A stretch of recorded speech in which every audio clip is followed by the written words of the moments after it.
નમસ્કાર ગુજરાત, આજના મુખ્ય સમાચારની અંદર વાવાઝોડા સાથે વરસાદની આગાહી અંબાલાલ પટેલે વ્યક્ત કરી છે।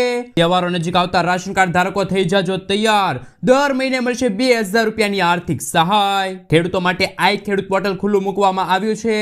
વાહન ચાલકો માટે નીતિન ગડકરીની સૌથી મોટી જાહેરાત। ગુજરાતમાં ખરાબ રસ્તાઓ પર મુખ્યમંત્રી નારાજ। વિદ્યાર્થીઓ માટે મોટી જાહેરાત, મળશે 4 લાખ રૂપિયા સુધીની શિક્ષણ લોન। દૂધના ભાવમાં થયો છે 2 રૂપિયાનો ઘટાડો। નવરાત્રીને લઈને મહત્વના સમાચાર સામે આવ્યા છે। 12 વાગ્યા સુધી રમી શકો છો ગરબા। જીએસટીના ઘટાડા બાદ હોમ ધારકોને થશે મોટો ફાયદો। દિવાળી પહેલા સરકારી કર્મચારીઓને મળશે મોટી ભેટ। ભારે વરસાદના કારણે થયેલા નુકસાનને લઈને ખેડૂતો કરી રહ્યા છે દિવસે ને દિવસે પાક નુકસાનની માંગ। જાણો કયા ખેડૂતોને નહીં મળે રૂપિયા 2000નો 21મો હપ્તો। વાહન ચાલકો માટે ફાસ્ટેગ વાર્ષિક પાસને લઈને આવ્યા છે અગત્યના સમાચાર। ગુજરાત હાઈકોર્ટનો જન્મ પ્રમાણપત્રને લઈને સૌથી મોટો ચુકાદો। ખેડૂતો 30 સપ્ટેમ્બર સુધી કરી લેજો આ કાર્ય પૂર્ણ। જાણો કયા ખેડૂતોને મળી શકે છે 9000 રૂપિયાનો હપ્તો। જીએસટીમાં ફેરફારના કારણે જાણો કઈ વસ્તુ સસ્તી થશે અને કઈ વસ્તુ મોંઘી થશે। ધોરણ 11 અને 12માં ભણતા વિદ્યાર્થીઓ માટે આવ્યા છે મહત્વના સમાચાર અને આજના સૌથી મોટા ખેડૂત ઉપયોગી સમાચાર જાણીશું આજના આ વિડીયોની અંદર। મિત્રો દરેક સમાચાર દરેક માહિતી જણાવીએ એ પહેલા ગુજરાતના જે પણ મિત્રો ચેનલ ઉપર જો પહેલી વાર આવ્યા હોય તો મિત્રો ખાસ કરીને વિડીયોને એક લાઇક કરી ચેનલને સબસ્ક્રાઇબ કરવાનું ભૂલતા નહીં। સાથે આજનો આ વિડીયો છે જેને અંત સુધી જોતા રહેજો।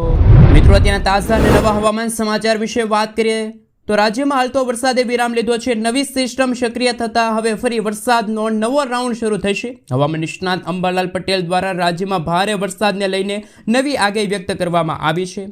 અંબાલાલ પટેલના જણાવ્યા અનુસાર બંગાળના ઉપસાગરમાં સક્રિય થનારી નવી સિસ્ટમના કારણે ફરી વરસાદનો નવો રાઉન્ડ આવશે। નવરાત્રીમાં ગાજવીજ સાથે વરસાદ પડશે તેવી આગાહી અંબાલાલ પટેલે વ્યક્ત કરી છે। નવરાત્રી દરમિયાન દક્ષિણ ગુજરાતના કેટલાક જિલ્લાઓમાં તો ગાજવીજ સાથે ધોધમાર વરસાદ 4 ઇંચ સુધીના વરસાદ પડશે। સપ્ટેમ્બર મહિનાના અંતમાં ચોમાસાની વિદાય થશે। આમ નવરાત્રી દરમિયાન વરસાદની આગાહીના પગલે ખેલૈયાઓમાં ચિંતાનો માહોલ જોવા મળી રહ્યો છે। મિત્રો ત્યાં પછીના સમાચાર વિશે વાત કરીએ તો તહેવારો નજીક આવતા રાશન કાર્ડ ધારકો માટે આવ્યા છે મોટા સમાચાર। કાર્ડ ધારકોને હવે ઘઉં, ચોખા ઉપરાંત મીઠું, બાજરી અને રસોઈ તેલ પણ મળશે, જે કેટલાક રાજ્યોમાં મફત અને અન્ય રાજ્યોમાં સબસિડી દરે ઉપલબ્ધ થશે। પ્રધાનમંત્રી ઉજ્જવલા યોજના હેઠળ પરિવારોને ગેસ સિલિન્ડર પર ડિસ્કાઉન્ટ અથવા તો મફત સુવિધા મળી શકે છે। સૂત્રોના જણાવ્યા અનુસાર વ્યક્તિ દીઠ 5 કિલો ઘઉં ચોખાને વધારીને 7 કિલો કરવાની યોજના કેન્દ્ર સરકારની છે, જેથી મોટા પરિવારોને રાહત અને પોષણમાં સુધારો થશે। સાથે સાથે મિત્રો બીજા રાશન કાર્ડને લઈને અગત્યના સમાચાર સામે આવી રહ્યા છે। રાશન કાર્ડ ધારકો માટે સરકાર આગામી તહેવારોને લઈને મહત્વનો નિર્ણય લઈ શકે છે, જેમાં નાણાકીય મદદ પણ ઉપલબ્ધ થશે। ખાદ્ય પદાર્થોની સાથે દર મહિને 1000 રૂપિયાની સીધી નાણાકીય સહાય પાત્ર પરિવારોના બેંક ખાતામાં જમા થશે। ખાસ કે તહેવારોમાં આ રકમ 2000 રૂપિયા સુધી પણ વધી શકે છે। સરકારનો દાવો છે કે આ ફેરફારો વિતરણ વ્યવસ્થાને વધુ પારદર્શક બનાવશે અને ફક્ત જરૂરિયાતમંદ લોકોને જ સંપૂર્ણ લાભ મળશે। મિત્રો ત્યાં પછીના સમાચાર વિશે વાત કરીએ તો સરકારે જીએસટી દર ઘટાડીને લોકોને રાહત આપી છે, ત્યારે ટૂંક સમયમાં તમને સસ્તી હોમ લોનની ભેટ મળી શકે છે। આરબીઆઈ રેપો રેટ ઘટાડીને સસ્તી હોમ લોનની ભેટ પણ ગુજરાતવાસીઓને આપી શકે છે। જો રિપોર્ટ્સ પર વિશ્વાસ કરવામાં આવે તો આ વર્ષે આરબીઆઈ રેપો રેટમાં 50 બેઝિક પોઈન્ટનો ઘટાડો કરીને લોનના વ્યાજ દરોમાં ઘટાડો કરી શકે છે। રેપો રેટ ઘટ્યા પછી લોન સસ્તી થશે। આરબીઆઈ દ્વારા આવતા મહિને ઓક્ટોબર મહિનામાં દિવાળી મહિનામાં નાણાકીય સમિતિની બેઠક યોજવા જઈ રહી છે, એટલે કે જીએસટીના કારણે સસ્તા રોટી કપડાં પછી આરબીઆઈના નિર્ણયના કારણે સસ્તા ઘરની ભેટ પણ સમગ્ર ભારતવાસીઓને મળી શકે છે। મિત્રો ત્યાં પછીના સમાચાર વિશે વાત કરીએ તો ગુજરાતમાં ખરાબ રસ્તાઓ પર મુખ્યમંત્રી નારાજ। ગુજરાતમાં પડેલા ભારે વરસાદ બાદ અનેક જગ્યાએ રસ્તાઓ તૂટી ગયા છે, જેના કારણે 1 વર્ષ પહેલા જ બનેલા રસ્તાઓની ગુણવત્તા પર સવાલો ઊભા થઈ રહ્યા છે। આ બાબતે મુખ્યમંત્રી ખૂબ જ નારાજ થયા છે અને તેમને જવાબદાર અધિકારીઓ સામે કડક કાર્યવાહી કરવાનો આદેશ આપ્યો છે। કેબિનેટની બેઠકમાં તેમણે નવરાત્રી બાદ સમારકામ શરૂ કરવા અને ખેડૂતોને પાક નુકસાનીનું વળતર ચૂકવવા પણ સૂચનાઓ આપી છે। મિત્રો આગળના સમાચાર વિશે વાત કરીએ તો નીતિન ગડકરીની સૌથી મોટી જાહેરાત। કેન્દ્ર સરકાર ટૂંક સમયમાં કોમર્શિયલ વાહનો માટે વાર્ષિક ફાસ્ટેગ પાસ લાવશે। કેન્દ્રીય મંત્રી નીતિન ગડકરીએ જાહેરાત કરી છે કે સરકાર રાજ્ય પરિવહન નિગમની બસો અને ખાનગી બસો માટે વાર્ષિક ફાસ્ટેગ પાસની યોજનાઓ પર કામ કરી રહી છે. આ પગલાંથી લાખો મુસાફરોને ટોલ પ્લાઝા પર થતા વિલંબથી મુક્તિ મળશે અને મુસાફરી પણ વધુ સરળ બનશે.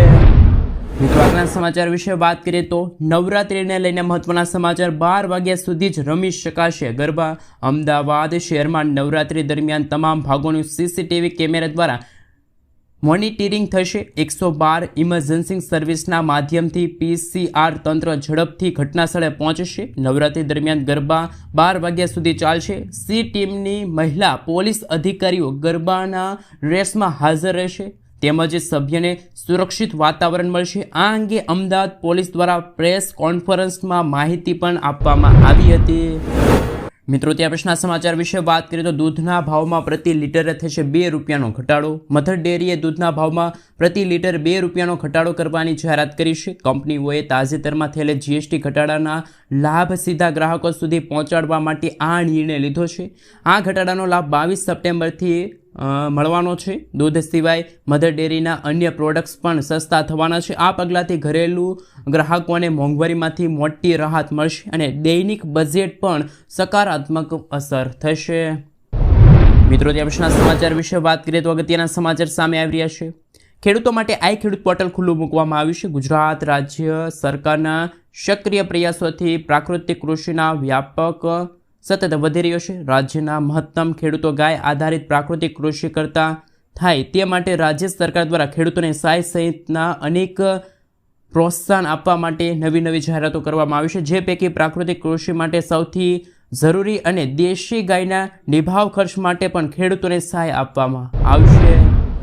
ત્યાં પછીના સમાચાર વિશે વાત કરીએ તો વિદ્યાર્થીઓ માટે આવી ગઈ છે ટ્યુશન સહાય યોજના. ધોરણ 11 અને 12ના વિજ્ઞાન પ્રવાહના વિદ્યાર્થીઓ માટે મહત્વના સમાચાર. સામાજિક અને શૈક્ષણિક રીતે પછાત વર્ગના વિદ્યાર્થીઓને ઉચ્ચ શિક્ષણ માટે પ્રોત્સાહન આપવા માટે ધોરણ 11 અને 12 વિજ્ઞાન પ્રવાહમાં અભ્યાસ કરતા વિદ્યાર્થીઓને આગામી ટ્યુશન ફી માટે આર્થિક સહાય આપવામાં આવશે. ધોરણ 11માં 15,000 રૂપિયા તથા ધોરણ 12માં 15,000 આમ ટોટલ 30,000 રૂપિયા સુધીની સહાય છે વિદ્યાર્થીઓને મળશે. અને વાર્ષિક આવક મર્યાદા 6 લાખ રૂપિયા નક્કી કરવામાં આવી છે. અરજી કરવા માટે તમે જે ડિજિટલ ગુજરાતની જે ઓફિશિયલ વેબસાઇટ છે ત્યાં જઈ શકો છો. વિદ્યાર્થીઓ માટે આ અરજી કરવાની છેલ્લી તારીખ 30 સપ્ટેમ્બર 2025 નક્કી કરવામાં આવી છે. મિત્રો ત્યાં પછીના સમાચાર વિશે વાત કરીએ તો કયા ખેડૂતોને હવે નહીં મળે રૂપિયા 2,000નો 21મો હપ્તો. દેશના કરોડો ખેડૂતો PM કિસાન યોજનાનો લાભ લે છે. 20મા હપ્તા પછી હવે ખેડૂતો 21મા હપ્તાની આતુરતાપૂર્વક રાહ જોઈને બેઠા છે. તમને જણાવી દઈએ કે 21મો હપ્તો ફક્ત તેવા ખેડૂતોના ખાતામાં જમા થશે જે ખેડૂતોએ અત્યાર સુધી KYC પૂર્ણ કર્યું છે. બાકીની બધી વિગતો યોગ્ય રીતે નોંધાયેલી છે. જે ખેડૂતોએ KYC નથી કરાવ્યું અને અથવા તો જેમના દસ્તાવેજો મેળ ખાતા નથી તેમના હપ્તાના પૈસા અટકી શકે છે. આધાર નંબર છે, બેંક ખાતાની વિગતો અથવા તો નામમાં નાની ભૂલ પણ હપ્તા અટકવાનું કારણ બની શકે છે. યોજનાના નિયમ સ્પષ્ટપણે કહે છે કે લાભ મેળવવા માટે રેકોર્ડ સંપૂર્ણપણે સાચા અને અપડેટ હોવા જોઈએ. આવી સ્થિતિમાં જે ખેડૂતોની વિગતો મેળ ખાતી નથી તેમને તાત્કાલિક સુધારા કરવા જોઈએ.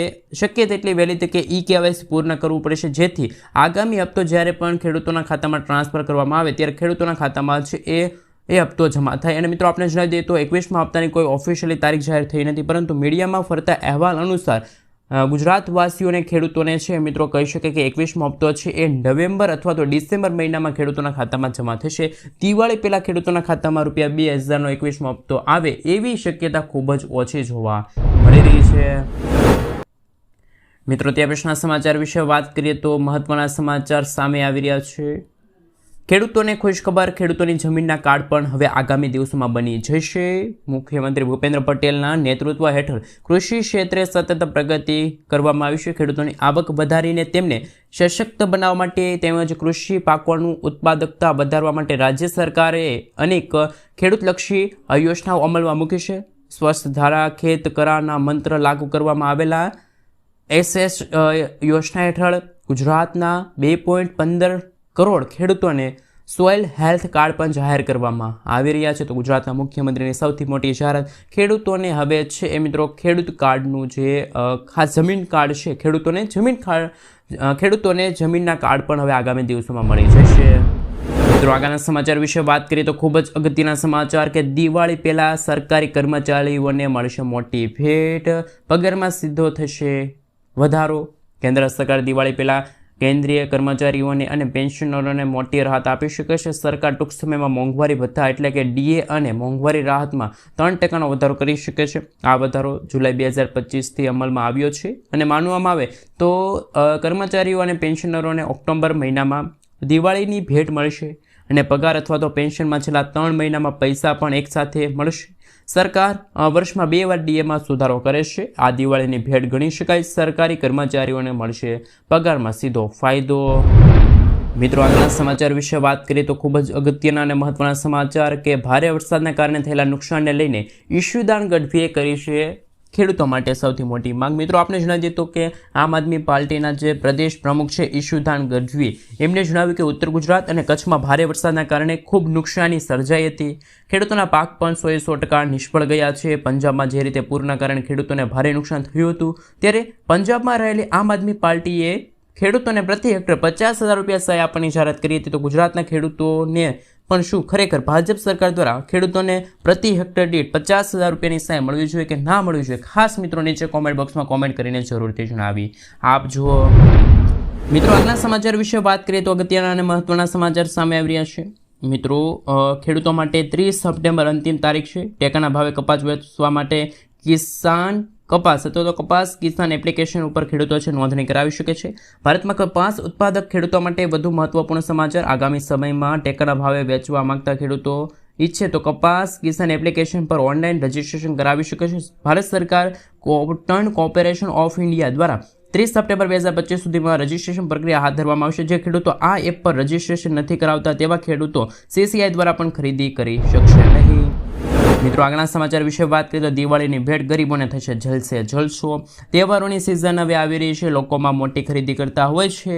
આને ધ્યાનમાં રાખીને એસી છે, મોટી ટીવીઓ છે, ફ્રીજ છે, વોશિંગ મશીન છે જેવા ઉત્પાદકોમાં ટેક્સ છે એ 28%થી ઘટીને 18% કરવામાં આવ્યો. આ ઉપરાંત વ્યક્તિગત આરોગ્ય જીવન વીમા પોલિસી પર GST સંપૂર્ણ નાબૂદ કરવામાં આવ્યો, જેનાથી વીમા કવરેજ વધુ સસ્તું સુલભ બનશે.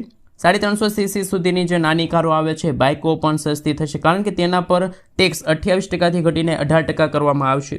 આ સુધારાના કારણે દેશને અર્થતંત્રને નવી ગતિ મળશે, અપેક્ષા એવી રાખવામાં આવી છે. મિત્રો, ત્યાં પછીના સમાચાર વિશે વાત કરીએ તો અગત્યના અને મહત્વના સમાચાર સામે આવી રહ્યા છે. ફાસ્ટેગને લઈને અગત્યના સમાચાર સામે આવી રહ્યા છે. તો મિત્રો, 15 ઓક્ટોબરથી તમને ખબર જ હશે કે સમગ્ર દેશમાં ફાસ્ટેગ છે શરૂ થયું છે.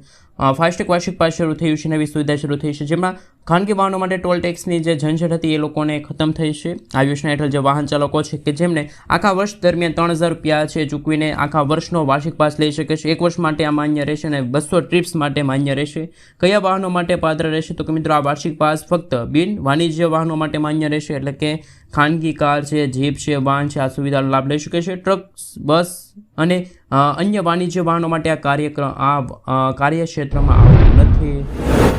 મિત્રો, ત્યાર પછીના સમાચાર વિશે વાત કરીએ તો જાણીશું કે હવે દિવાળી ભેટ તો મળવાની છે, પરંતુ કઈ વસ્તુઓ છે કે જેનો ભાવ નહીં ઘટે? તો મિત્રો, છેલ્લા ઘણા દિવસથી GST કાઉન્સિલિંગ દ્વારા GSTના જે 4 સ્લેબો હતા એ ઘટાડીને માત્ર 2 સ્લેબ, એમ કે 18% અને 5% એમ 2 સ્લેબ કરવામાં આવ્યા. પરંતુ જ્યારે GST દર ઘટશે ત્યારે તેમની અસર રોજિંદા વસ્તુઓ પરના ભાવ પર જોવા મળશે. તો કેટલીક FMCG કંપનીઓ છે કે જે આગામી 22 સપ્ટેમ્બરના રોજ વસ્તુઓના ભાવો ઘટાડવાની જાહેરાત કરે છે, પરંતુ ગ્રાહક ઉત્પાદન બનાવતી જે કેટલીક કંપનીઓ છે, એટલે કે મિત્રો રોજિંદા જીવનમાં વપરાતી વસ્તુઓ છે એના ભાવ નહીં ઘટે. જેમ કે 5 રૂપિયાના બિસ્કિટ છે, 10 રૂપિયાના સાબુ છે, તો 20 રૂપિયાની જે ટૂથપેસ્ટ આવે છે એના ભાવમાં ઘટાડો નહીં થાય. મિત્રો, ત્યાં પછીના સમાચાર વિશે વાત કરીએ તો જે રીતે છેલ્લા 7-8 દિવસ પહેલાં ગુજરાતમાં ભારે વરસાદ પડ્યો હતો ઉત્તર ગુજરાતના ભાગોમાં, ત્યારે ખેડૂતોને સહાયની માંગ, ખેતી પાકને ભારે નુકસાન થયું છે. બનાસકાંઠા જિલ્લામાં જ્યારે આજથી 5 થી 7 દિવસ પહેલાં ધોધમાર વરસાદ પડ્યો હતો, ખેતી પાકને પણ ભારે નુકસાન થયું છે. બનાસકાંઠામાં મિત્રો છેલ્લા ઘણા દિવસથી વરસાદી માહોલ જોવા મળી રહ્યો હતો. અતિ ભારે વરસાદ પડ્યો હતો. સમગ્ર જિલ્લામાં નદી નાળાઓ છલકાણા હતા. અનેક ગામોમાં ઘરોમાં પાણી ઘૂસી જતા સામાન્ય જીવન પ્રભાવિત થયું હતું. સૌથી વધુ નુકસાન તો ખેડૂતોને સહન કરવું પડ્યું હતું, કારણ કે ખેડૂતોના ઊભા પાક પૂરના પાણીના ગરકાવમાં સંપૂર્ણપણે નાશ થઈ ગયા. જિલ્લાના મોટાભાગના ખેડૂતો મગફળી છે, ચોમાસું બાજરી છે, તલ છે, કપાસ છે, સોયાબીન જેવા પાકોની ખેતી કરતા હોય છે. જ્યારે વરસાદ અને પૂરથી આ પાકને લાખો કરોડો રૂપિયાનું નુકસાન થયું છે. પાક નિષ્ફળ જતાં ખેડૂતોને ભારે આર્થિક સંકટનો સામનો કરવો પડી રહ્યો છે. ત્યાર પછી મિત્રો આગલા સમાચાર વિશે વાત કરીએ તો એલપીજી કનેક્શનને આધાર કાર્ડ સાથે લિંક નહીં કરાવશો તો એલપીજીની જે સબસિડી છે મળતી બંધ થઈ જશે. ઘરેલું ગેસમાં સામાન્ય રીતે ગ્રાહકોને પ્રતિ સિલિન્ડર પર 79 રૂપિયા અથવા તો ઉજ્જવલા યોજના જે લાભાર્થીઓ છે કે જેમને 300 રૂપિયા સુધીની સબસિડી મળે છે, જે વર્ષમાં મહત્તમ 12 સિલિન્ડર ઉપર ઉપલબ્ધ છે, જેથી કૌટુંબિક આવક છે 10 લાખ રૂપિયાથી ઓછી હોવી જોઈએ. આધાર લિંક ન હોય તો તમારી સબસિડી અટકી જશે. એલપીજી કનેક્શન ઓનલાઈન અથવા તો ઓફલાઈન વિતરણની ઓફિસમાં જઈને તમે લિંક કરાવી શકો છો.